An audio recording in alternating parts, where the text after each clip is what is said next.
নমস্কার বন্ধুরা, মৌসুমি kitchen and ব্লগে আপনাদের সবাইকে স্বাগত।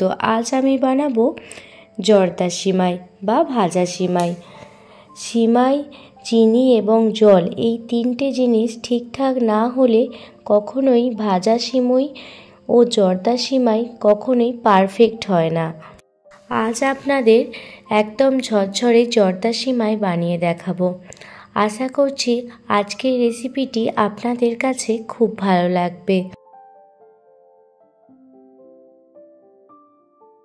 জর্দা সিমাই বানানোর জন্য প্রথমেই দেখুন আমি এখানে 1 প্যাকেট সিমাই নিয়ে নিয়েছি। এই রকম ভাজা সিমাই আপনাদের নিয়ে নিতে হবে। সিমাইটা 500 গ্রাম আছে। সিমাইটা দেখুন প্রথমে প্যাকেট খোলার আগেই সিমাইটা ভেঙে নিচ্ছি, তাহলে সিমাইটা রান্না করতে বেশি সুবিধা হবে। এবার কাঁচি দিয়ে সিমাইটা কেটে নিচ্ছি। এই প্যাকেটে 500 গ্রাম মতো আছে আর আমি অর্ধেকটা সিমাই বানাবো, মানে আমি আজ 250 গ্রাম সিমাইতে জর্দা সিমাই বানিয়ে দেখাবো। আপনারা ঈদের দিন এই রকম জর্দা সিমাই বানিয়ে সবাইকে খুশি করতে পারেন।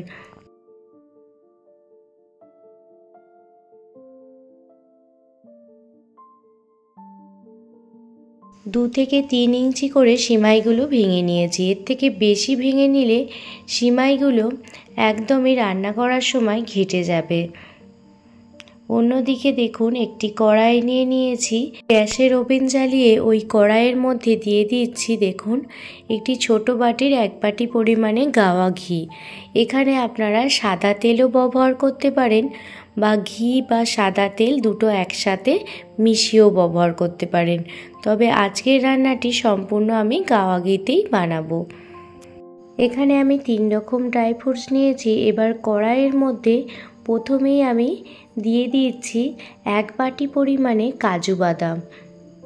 এবার দিয়ে দিচ্ছি 1 বাটি পরিমাণে কিশমিশ, 1 বাটি পরিমাণে আমন্ড যেটা ছোট ছোট টুকরো করে কেটে নিয়েছি, আর দিলাম একটি তেজপাতা যেটি 2 আধখানা করে দিয়ে দিলাম, আর দিলাম দারুচিনি, এলাচ, আর দিয়ে দিচ্ছি ছোট বাটির 2 বাটি নারকেল কোড়া। জর্দা সিমাই রান্নার ক্ষেত্রে অবশ্যই নারকেল কোড়া ব্যবহার করবেন, খেতে কিন্তু দুর্দান্ত হয়। গ্যাসের ফ্লেম লো রেখে ড্রাই ফ্রুটসগুলো এবং নারকেলগুলো 2 থেকে 3 মিনিট ভালো করে নাড়াচাড়া করে ভেজে নেব। জর্দা সিমাই রান্নার ক্ষেত্রে অবশ্যই গ্যাসের ফ্লেমটা লো করে রাখবেন, না হলে কিন্তু নারকেলটা একদম পুড়ে যাবে আর ড্রাই ফ্রুটসগুলো পুড়ে যাবে। এবার দেখুন 250 গ্রাম পরিমাণে সিমাই যেটা আমি ভেঙে রেখেছিলাম সেই সিমাইটা দিয়ে দিলাম। এবার সমস্ত ড্রাই ফ্রুটসগুলো আর নারকেলের সঙ্গে সিমাইটা আস্তে আস্তে মিশিয়ে নিচ্ছি।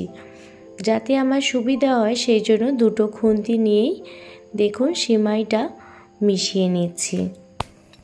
সমস্ত সিমাই ভালোভাবে মিশিয়ে নেওয়ার পর এর মধ্যে দিয়ে দিচ্ছি 1 বাটি পরিমাণে চিনি। আপনারা মিষ্টিটা আপনাদের স্বাদ মতো দেবেন। আর দিয়ে দিলাম ছোট বাটির 1 বাটি আমুল দুধ, মানে আমুল গুঁড়ো দুধ। সামান্য পরিমাণে গুঁড়ো দুধ দেবেন, দেখবেন জর্দা সিমাইটা খেতে অসম্ভব টেস্টি হচ্ছে। এবার দেখুন এক্ষুনি কিন্তু আমি জল দেব না। সিমাইটা এইভাবে চিনির সাথে খুব ভালো করে দেখুন মিশিয়ে নিচ্ছি। চিনিটা যখনই দেখবেন সামান্য গলতে শুরু হয়ে গেছে সেই পর্যায়ে জলটা অ্যাড করে দেবেন, তাহলে দেখবেন জর্দা সিমাই যেমন ঝরঝরে খেতে হয়েছে আর খেতেও খুব টেস্টি লাগছে। 1 থেকে 2 মিনিট চিনির সাথে সিমাইটা নাড়াচাড়া করে নেওয়ার পর যে বাটি পরিমাণে চিনি নিয়েছিলাম ওই বাটিরই 1 বাটি জল দিয়ে দিলাম, আর দিয়ে দিলাম স্বাদ মতো লবণ।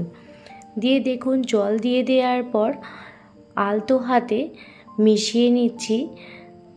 কিছুক্ষণ মিশিয়ে নেওয়ার পর ঢাকনা দিয়ে 2 থেকে 3 মিনিট ঢেকে রেখে দেব। 2 থেকে 3 মিনিট ঢেকে রেখে দিলেই রেডি হয়ে যাবে জর্দা সিমাই। খুব অল্প সময়েই সুস্বাদু এই সিমাইটি বানানো হয়ে যায়। একবার হলেও রেসিপিটি বাড়িতে ট্রাই করে দেখতে পারেন। আর বন্ধুরা ঈদের দিন বানিয়ে সবাইকে পরিবেশন করতে পারেন, সবাই কিন্তু আপনাদের খুবই প্রশংসা করবেন। 3 থেকে 4 মিনিট পর ফিরে এসেছি আর দেখতেই পাচ্ছেন সিমাইটা কিন্তু একদমই ঝরঝরে আছে। আর যখন ঠান্ডা হয়ে যাবে সিমাইটা আরও ঝরঝরে হয়ে যাবে। আর আপনাদের দেখাচ্ছি দেখুন সিমাইটা কিন্তু একদমই এখন সিদ্ধ হয়ে গেছে এবং নরম হয়ে গেছে। আপনারাও যদি জর্দা সিমাইয়ের ক্ষেত্রে সিমাই, চিনি এবং জলটা ঠিক পরিমাণে দেন তাহলে আপনাদেরও জর্দা সিমাইটা এই রকম ঝরঝরে একদম পারফেক্ট তৈরি হয়ে যাবে। যখন ঠান্ডা হয়ে যাবে তখন আরও কিন্তু ঝরঝরে হয়ে যাবে।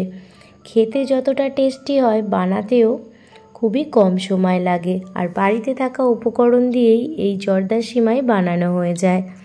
10 থেকে 15 মিনিট পর জর্দা সিমাইটা এখন অনেকটাই ঠান্ডা হয়ে গেছে। এবার একটি সার্ভিং বোলে সার্ভ করে দিচ্ছি। তো আপনাদের জর্দা সিমাইয়ের এই রেসিপিটি আপনাদের কেমন লাগলো আমাকে অবশ্যই কমেন্ট করে জানাবেন। যদি ভালো লেগে থাকে আপনাদের ফ্রেন্ড এবং ফ্যামিলির সঙ্গে এই রেসিপিটি শেয়ার করতে পারেন।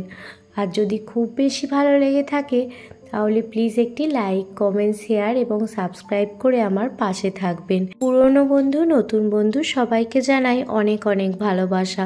এতটা ভালোবাসার জন্য, এতটা পাশে থাকার জন্য অনেক অনেক ধন্যবাদ। ভালো থাকবেন, সুস্থ থাকবেন, সাবধানে থাকবেন। আবারও কোনো দিন অন্য কোনো রেসিপি ভিডিও বা ব্লগ ভিডিও নিয়ে আপনাদের সামনে হাজির হব।